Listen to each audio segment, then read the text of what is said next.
How soon can we file charges? Kasi malinaw na malinaw, lalo na po dun sa mga ghost projects.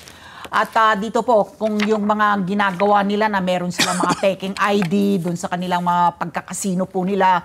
From there, pati na rin dun sa mga falsification of public documents.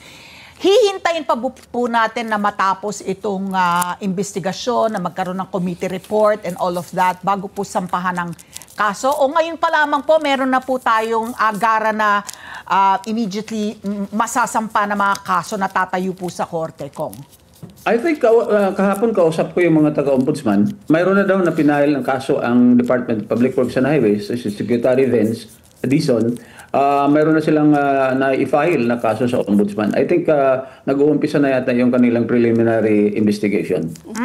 At kapag ganyan na talagang meron naman na probable cause ulit, ang isa nating iuugnay dyan ay yung safety pa rin itong mga komanta sa mga hearing ng kasi nga nasa PNP, di ba? PNP, si Bryce. Si Bryce Hernandez talagang nasa parang special custody ng PNP Custodial Center dahil nanganganib na rin ang buhay niya dahil nga sa tindi ng mga pagsisiwala. That's another consideration na I don't know if you can answer briefly now dahil we're out of time. Kong Momo.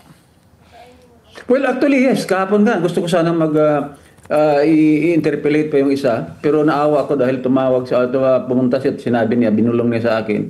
Na habang nandoon sila, pinakita niya yung daming text.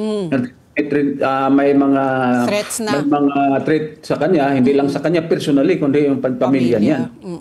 In fact, yung isa, nagsabi nga siya na bago siya nakaupo doon dahil sasagutin yung mga tanong ng mga congressmen, ay may tawag na natanggap siya at pero nariningan siya, napatayin siya at sa kanyang pamilya.